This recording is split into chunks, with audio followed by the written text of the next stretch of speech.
After over a decade of waiting, the full-blown sequel to my favourite game from my favourite video game developer studio, Alan Wake 2, is almost here. With all the excitement that brings, I thought that now would be a great time to revisit the original game and the remaster in a series bringing together some of what we've seen over the years. There's a lot within this world, especially now that it forms part of the Remedy Connected universe, so this won't be absolutely everything. I encourage any player of these games to dive down the wellspring of connections and theories. I know I've spent endless hours doing that. Of course, this will contain spoilers across the franchise, so please, don't continue watching if you have yet to play this gem of a game, or indeed, investigate particular documents in Control and its AWE expansion. I'll wait.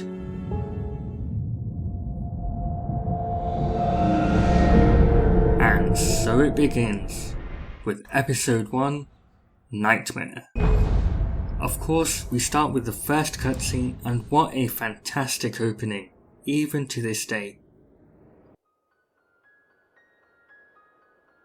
Stephen King once wrote that nightmares exist outside of logic, and there's little fun to be had in explanations. They're antithetical to the poetry of fear. In a horror story, the victim keeps asking why, but there can be no explanation, and there shouldn't be one. The unanswered mystery is what stays with us the longest, and it's what we'll remember in the end. My name is Alan Wake. I'm a writer.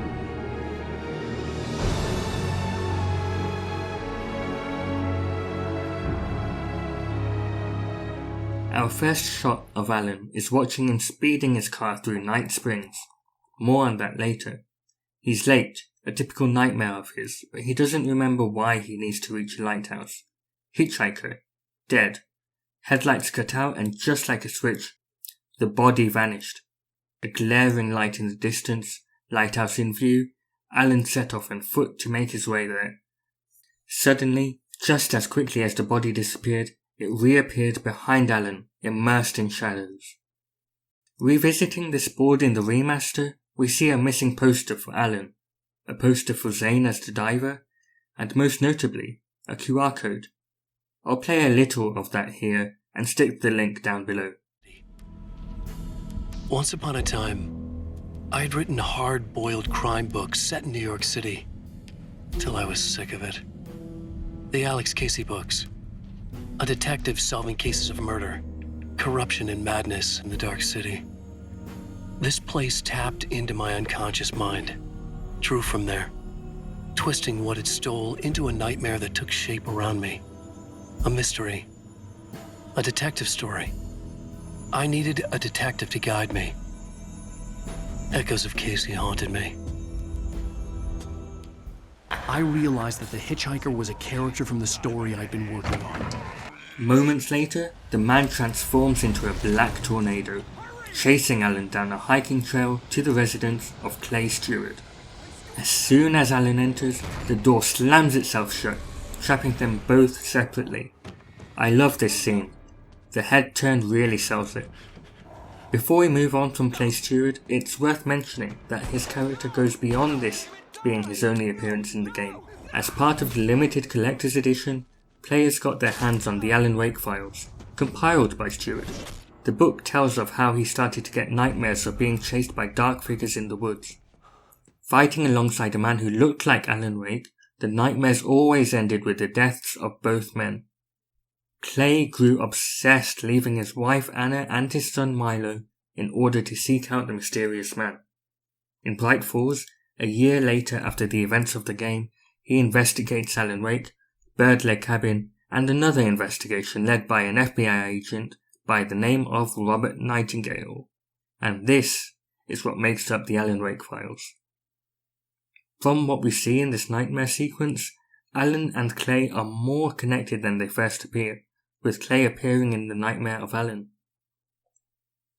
As put by Clay Stewart in the preface, I was convinced that my dreams represented a shared experience with Alan Wake. More than that, they were a warning. Back to the game, we see the cabin being attacked by a tornado, but we stop to see a poster of Thomas Zane, which is replaced by this one in the remaster. Points of note. The diver now appears to be a role that Zane played in a self-written film based on a novel by Wake. Later on in the game, we see the seemingly cyclical nature of the two writers. Escaping the cabin with the help of Zane, we see him acting as a guide in Light, teaching Alan how he can utilize Light in his upcoming fight against the darkness. We see that Light heals Alan, but defeats the Dark Presence in an early instance of duality within the franchise. And of course, we get the iconic poem from the poet, or at least the former poet. You mentioned a poem last time we talked. By Thomas Zane? Yes. Beyond the shadow you settle for, there's a miracle illuminated. I looked the poem up. Only I couldn't find any poet by that name. I did find a European filmmaker who moved here in the 60s, named Thomas Zane. What? I don't... No matter. It suits you very well. The poem. How you see things. Maybe you wrote it yourself? I didn't. No matter. Jessie was played by Courtney Hope, who also played Beth Wilder, enemy of Paul Serene, in Quantum Break, set in Riverport. Why do I mention all of this? Listen to the poem. I have something important to tell you. It goes like this. For he did not know that beyond the lake he called home lies a deeper, darker ocean green, where waves are both wilder and more serene. To its ports I've been. To its ports I've been. Here's Sam Lake of original concept design, story and screenplay writing to break down the search for answers. So if we take Wake's opening sentence about mystery and Thomas Zane poem about something beyond the shadow you settle for, I feel we are very much at the heart of what Alan Wake is about. I mean, we just tend to have this overwhelming yearning to have answers and to find one final truth about things. I mean, that's something that we want in real life. That's something that we often look for in fiction, because that kind of is something that consoles us. It's a very comforting thought, but then very often our lives are nothing like that. There is no one final answer. Things can be looked at from many different viewpoints, and this kind of yearning for mystery it's a great driving force. It's driving force for us for discovery and science, and in detective fiction, it's something that we chase, the answer. It just kind of is a great propelling force to drive us forward. But at the same time, should we have that final answer is the question. Back to the guiding light, he gives the flashlight and revolver to Wake. The hitchhiker has been taken over by the Dark Presence. You can't hurt him now. The darkness protects him from all harm. Only light can drive the darkness away and make him vulnerable again. Here, take the light. I squeezed the flashlight like my life depended on it, willing it to stop coming any closer. Suddenly something gave, and the light seemed to shine brighter. You did it. Now the darkness no longer protects him, but it's still inside, controlling him. He can't be saved. He's still a threat. He is still your enemy. Here, take the gun. Now you'll die.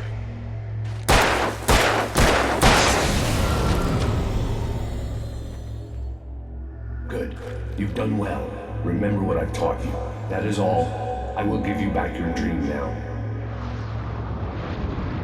In the nightmare, a terrible darkness was taking over the world. The lighthouse was the last safe place on Earth. Here's lead game designer Mikhail Kasarinen to tell us how the combat was built. The combat mechanics were always designed around the idea that you face multiple enemies at once. In this tutorial you only get one enemy at a time, but in the field that comes after this you get 2 or 3 enemies at the same time. Then you get the proper feel of how the combat works. Be careful on who you're concentrating on, because someone else might actually be flanking you and trying to hit you in the back. I wonder how this will be adapted for the sequel. We've already seen that there are new enemy types which some groups have taken, but survival horror games typically ramp up to single enemy encounters. Continuing their journey to the lighthouse, Alan encounters more enemies, safe havens of healing light, and conveniently placed supply boxes. The final tornado chase leads him directly to Raincove Point Lighthouse as cars rain down on the path ahead. The lighthouse bursts with light, which the writer follows until it cuts out and...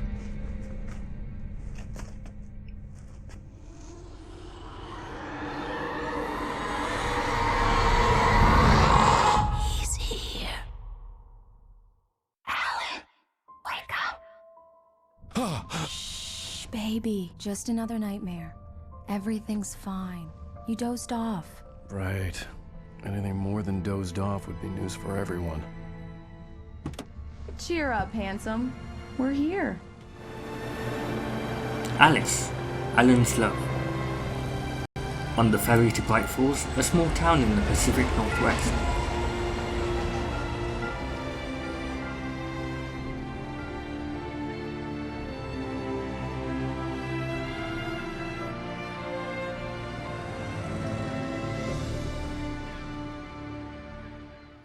Pat Main, a local radio host, greets Alan Wake, informing him of the annual DFS celebration in 2 weeks. Barry Wheeler, everybody's favourite agent, calls Alan and we see a map of the region. Here's senior environment artist Tero Tulsa to tell us more. The events of the game take place in the Pacific Northwest region of the United States.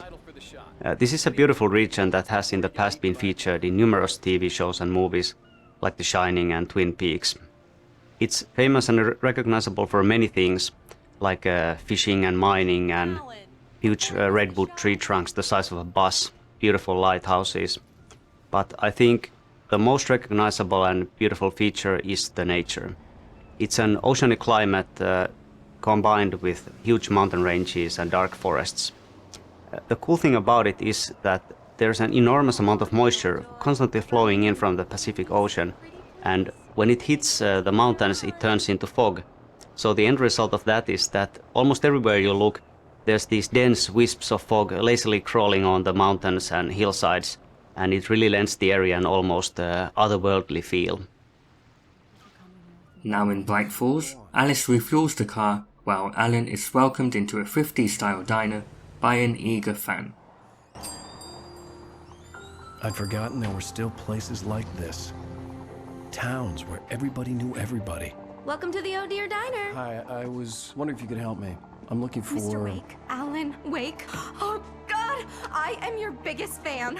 I know people say that all the time, but I really am. I'm glad to hear that. Rose. Rose, I'm looking for Mr. Stuckey. Carl Stuckey? Carl? Oh, of course, Mr. Wake. He must have gone to visit the restroom. He'll be back in a moment. Diners are the very essence of traditional Americana and the hearts of small-town communities, such as Bright Falls. There being so many of them, and many of them looking very much like each other, source material for this location was always going to be plentiful. But even so, from the start, we had a certain one in mind. If you can remember a certain black tie-wearing, pie-munching FBI agent who likes a damn fine cup of coffee, you'll know the one I'm talking about. I'm immensely grateful that Alan Wake sent me to Twin Peaks. It's certainly become one of my favourite TV shows of all time, and coming back to the game, it's really cool to see the influence it had. Speaking of TV shows, one of the beginnings for Alan Wake deals with the structure of the story. Working on Max Payne games, I was writing a movie in my head, traditional 3-act structure. Good for you. But that was around the time when everybody was watching DVDs, season DVDs of TV shows. And I started thinking that this would be an awesome structure for a game story because of a similar length. Of course, we got to see Remedy further the relationship between television series and video game more obviously in Quantum Break a few years later. In the diner, we're introduced to park ranger Rusty, who we learn has a romantic interest in Rose. In the remaster, we also get to look at flyers for Aoma and Coffee World. Google says that Aoma translates directly from Finnish to Wolverine. We'll see Watery, a nearby town, in the sequel. Coffee World is also located in Watery, with what appears to be a mascot that would be suited for nightmare fuel. Cynthia Weaver desperately holds a lantern and gives a warning before Alan enters the dark hallway to the bathroom. Don't go in there, young man. You can hurt yourself in the dark. I think I can handle it, ma'am. I didn't want to wait. I wanted to find Stucky, to get the key and get out as soon as possible. The waitress was giving me a headache. Overeager fans always did. Hello? Mr. Stucky? Carl couldn't make it. Unfortunately, he was taken ill. But I have the key for you and instructions on how to get to the lake. Okay. I wish you a good stay in my cabin. I'll come by later to check how you've settled in. And to meet your wife. I insist. Thanks.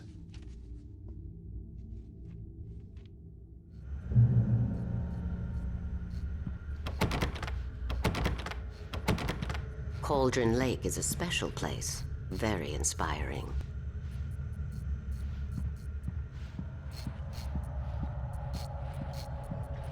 You got lucky this time, young man.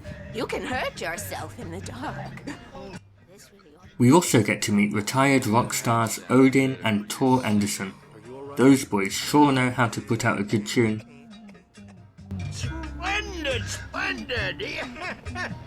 The Andersons, they're, local musicians. We're waiting for Dr. Hartman to come pick them up.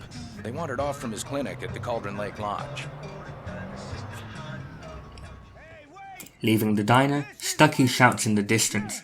2 sets of keys and Alan didn't take Carl's. That diner was a real nut house.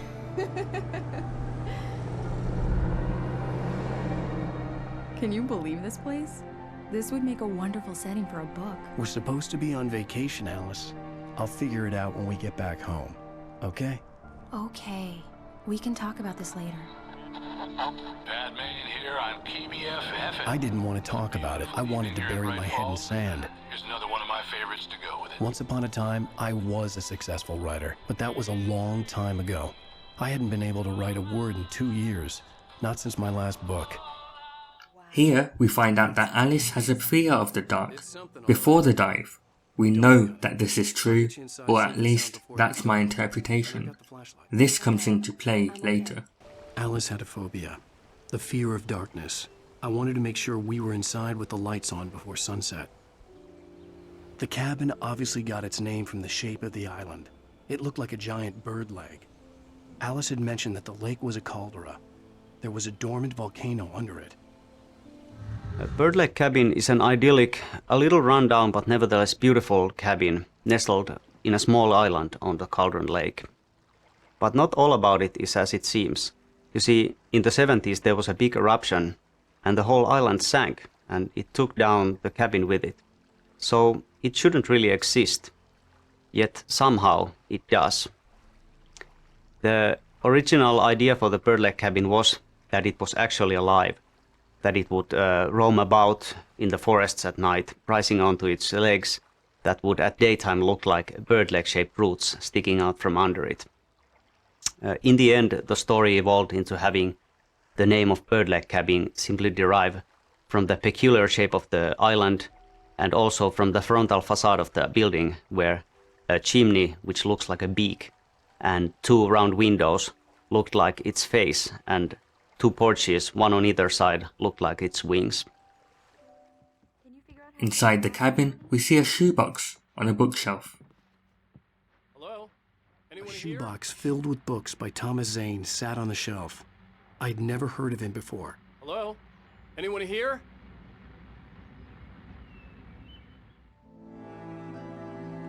It was a beautiful place. I told myself I could rest here, sleep here, and forget about my work.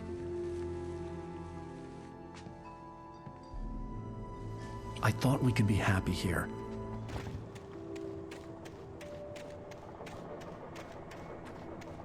Here's writer Mikko Rautalahti to tell us more about the lovers.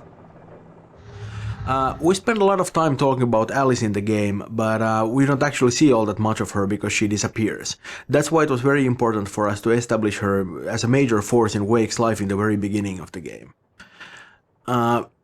Their relationship is very interesting because Alice is actually a lot smarter and stronger than Wake is. She's capable of manipulating him and is quite willing to do so if need be. That's how they end up at Cauldron Lake in the first place. But what she does out of love. She really just wants to help him. And he does need all that help because he kind of falls apart without her. She's a lot stronger than that. She could survive without him, but I'm not sure if Wake could ever live without Alice. Surprise! Alice? What is this? I guess I have a small confession to make. I thought maybe you could write here that a change of scenery would get you past... Damn it, Alice, everyone keeps... Hey, just hear me out. There's a local doctor, Dr. Hartman. I read a book of his. He has a private clinic here. He specializes in helping artists. So now you want to get me committed? No, it's not like that. That's not... Alan? Alan? Just don't! I don't want to hear it! God damn it, Alice! God damn it! I knew she wouldn't follow me in the dark. I needed some time alone to think things through.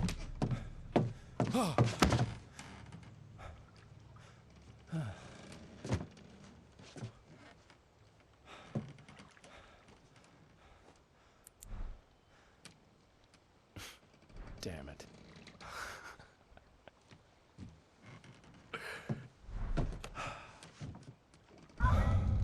Alice? Alice? Alice! The cabin had gone dark. All the lights were out. I stared into 100 dead eyes, black pearls glittering in the darkness. I raised the flashlight and the swarm exploded like fireworks. Feathers burned, turned into ash. Those birds were always terrifying. But now I want to cut back to the two writers telling us about the flawed hero. Another beginning that also was a lot in my mind already working on Max Payne and just bouncing around ideas and wanting to do something different compared to Max Payne was that it just felt like a big deal and important to me back then that because at Remedy we make action games with action gameplay. And I was thinking a lot about the idea of what if we would have a protagonist, a hero you play, who is not a professional action hero. That felt like a refreshing thought at that point. Somebody who physically and skill-wise is an everyman. Even though you could claim that Alan Wake does have attributes that makes him something else than an everyone. But for the challenges he faces, he would be unprepared. Alan Wake has a lot of problems. His marriage is failing, he's suffering from the results of extremely poor impulse control, and frankly, the guy is a bit of a dick. He's not a bad writer, he's definitely a decent one, and obviously he's been very successful, but you know, it's probably not a coincidence that the moment he sets out to write this really good novel, he's not actually capable of even starting it. He's been disintegrating for a good while now, you know, too many parties, too much self-pity. He's just really not handling the situation well at all, and it doesn't help at all that he's using Alice as his muse without realizing that this actually places a great deal of pressure on her, because it kind of makes her responsible for his success as a writer, which is very unfair. Wake is definitely a flawed character, but I think he kind of grows on you. We wanted to avoid the video game stereotype. He's a writer, not a space marine. And it's kind of ironic, I think, that he really stands out from the crowd just by being pretty ordinary. Time to save Alice.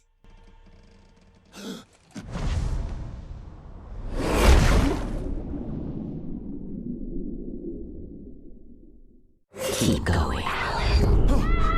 Wake up. Alice?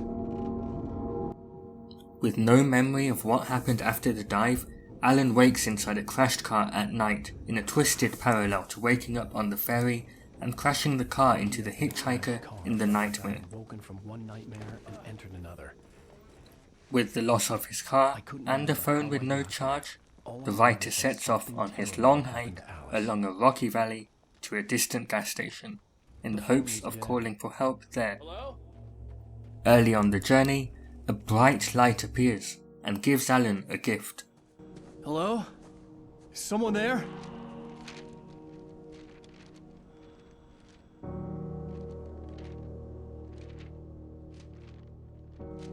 The loose sheets of paper were pages from a manuscript entitled Departure.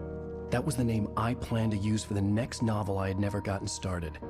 I was named the author. I hadn't written it. I couldn't remember writing it. In the scene on the page, the hero was attacked by an axe murderer in the woods at night. Kassurinen and Rautilahti had a lot of fun talking about the pages. I also think that the manuscript pages are a big part of the whole Alan Wake experience. While it also tells a lot about the world itself, it also gives you a really deep history of different characters in the game.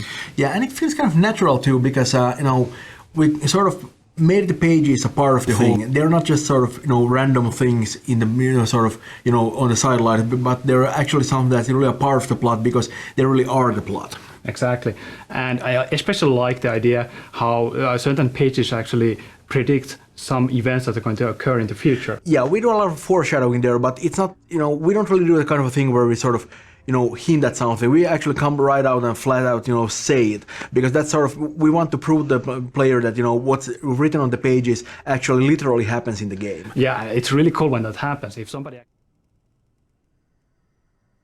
At first, I kept finding the pages as if by accident.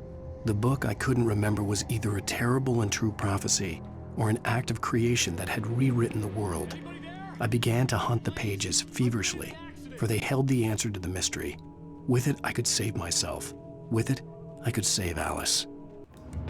Manuscript pages make their return in Control. I used to know where fiction ends and reality begins.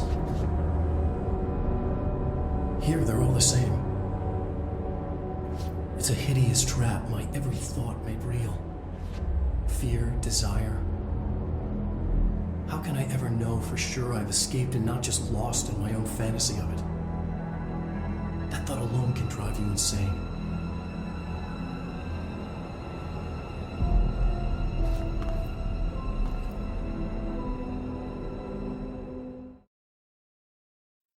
Immediately, we can see that there are some marks on the page, which is in line with the page that we spot in the gameplay reveal trailer.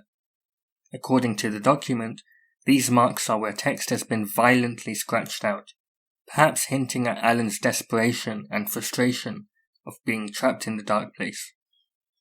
The page emits a dim glow in the dark. When the text is read, there is a feeling of dislocation, as if witnessing the page being written as you read it, and as if reality was being, let's say, reshaped, to match the words on the page. This feeling is made stronger if the text is spoken, perhaps. We see that this page was seemingly pushed from behind a door marked by a spiral in the Ocean View Motel, which we see return in the sequel, albeit in the form of a hotel in the Dark Places version of New York. Actually reading what was written, we see Alan's awareness of being trapped in a dark place for a decade. Some words stand out in the scratched portions. Falls, light switch, ocean, too late, and the final sentence, you've been warned. Considering how this page then seems to act as a warning where the text has been violently scratched out, it brings into question who, or what, obscured it. Going back to the original game, manuscripts can also fill in the blanks, like this page where we find out what happened to Stucky. Stucky spat on the garage floor and tried to shake the cobwebs from his head. Ever since the couple never showed to pick up the keys, things had been fuzzy. A feeling caught his attention. Stucky looked up and stared as his brain tried in vain to process the horror before him. He stumbled back, knocking over a can of oil. A black pool spread across the floor while he struggled for a brief moment, then let go as the unrelenting darkness engulfed him. Further along the hike, we observe him from a distance, and the speech there is just perfect. Hey! Hey, you! Phil! There's been an accident. I need help. Listen, I need to... Premium cabins for rent in... Nightfall! Oh, hell. Carl Stucky. Pleased to meet you. Non-refundable reservation deposit required. Fair and square. Escaping into a bright cabin, Alan arms himself with his iconic revolver and flashlight. Unfortunately, the cabin isn't safe, with the dark presence revealing itself to be able to control inanimate objects, but Alan manages to escape. Along his journey through the logging site, he locates more enemies. My head pounded with a concussion. I'd never fired a gun outside a shooting range, and now I just killed someone, or something. There were no bodies. They just disappeared. If I was dreaming, it felt real enough to make me sick.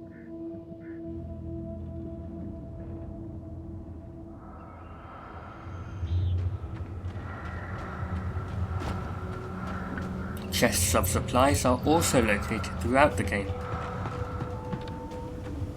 Eerie hand-painted graffiti was revealed by my flashlight. Someone had hidden a chest of supplies near it. Just as he had before waking up in the crashed car, Alan sees more visions along his journey. Flashes of Alice, the cabin, and the mysterious woman behind a black veil.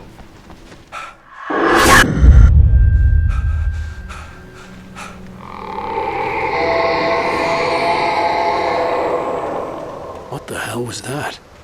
Well, this is what one of Remedy's sound guys had to say. Unfortunately, I couldn't find his name. We're using around 1700 sound effects in the game. We have around 1 hour of cinematic for the in-game cutscenes, and I think we are using up to 1500 voiceovers. So the biggest creative challenge was to create a sound for the dark presence. And of course you don't have any idea how this is going to sound like. What came into my mind was to use some really harmless sounds that you never would recognize as being scary, process them and make them sound weird. So what I did, I took a baby scream and processed it, and that's how it sounds.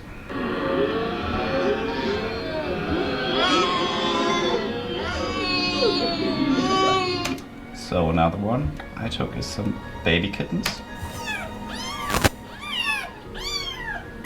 And after processing them, they sound like this.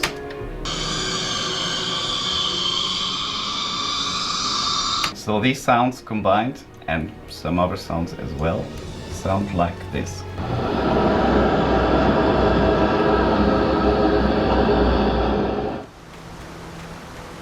When I saw the river below, something uncoiled itself inside my head. I realized that I'd have to find a way across. I didn't even want to look at the water.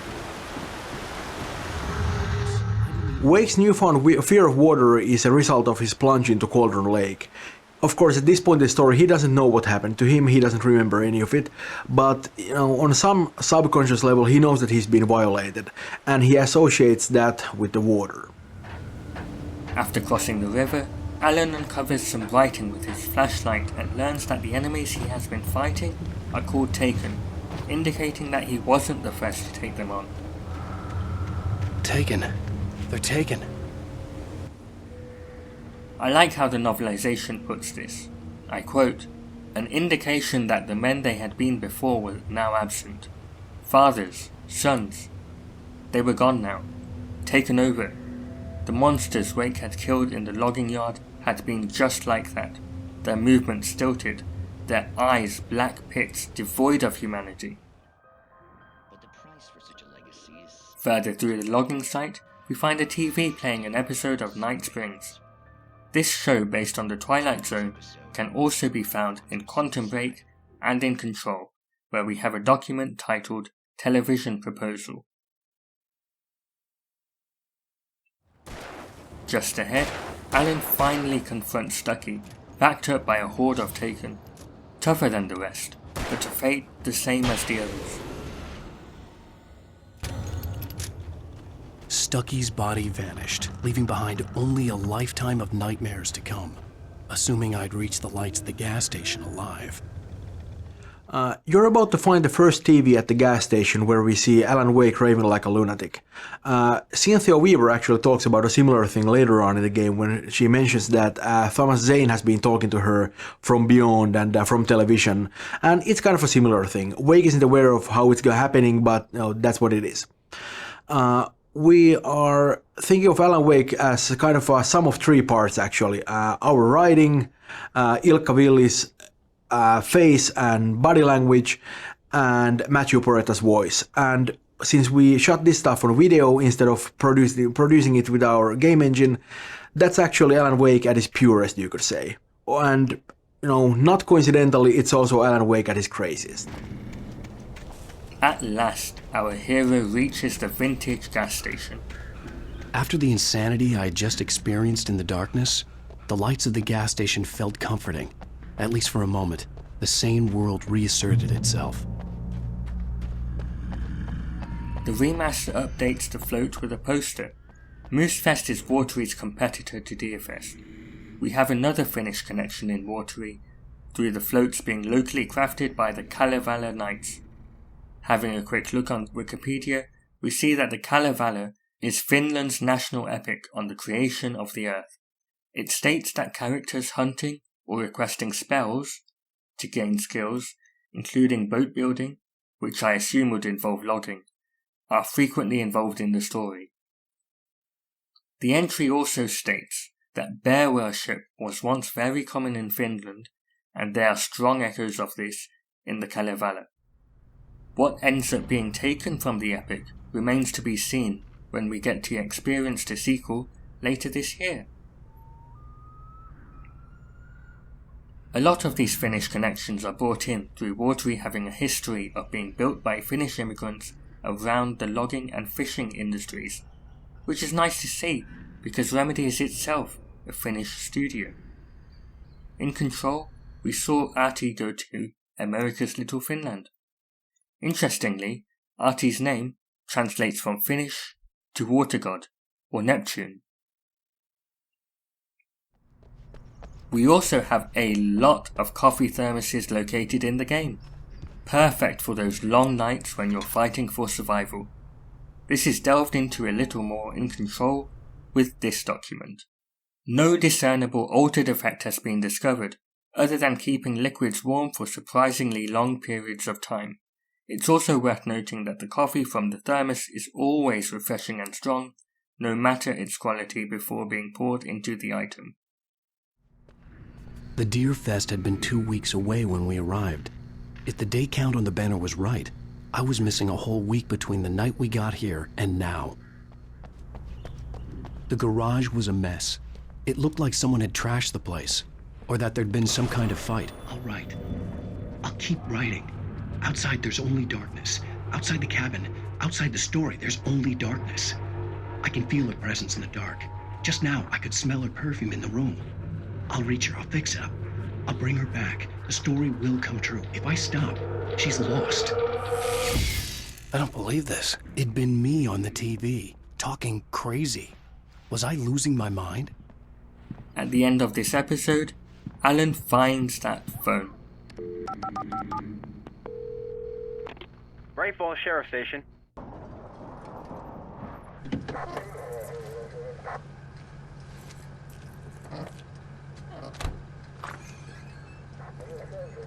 Oh, thank God, Sheriff. Sheriff Sarah Breaker.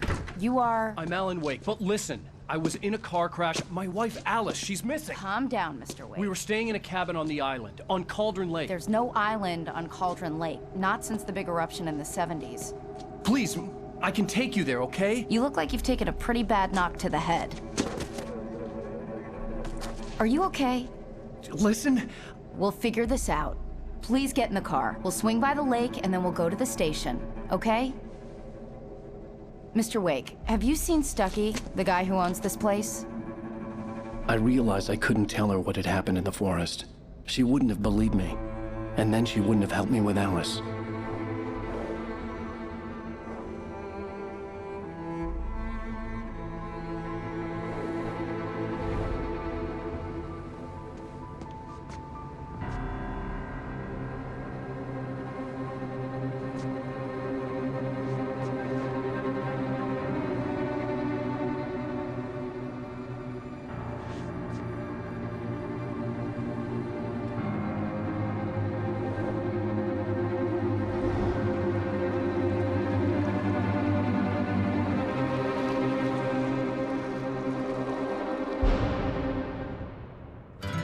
A candy-colored clown they call the Sandman tiptoes to my room every night, and just to sprinkle stardust and to whisper, go to sleep, everything is all right.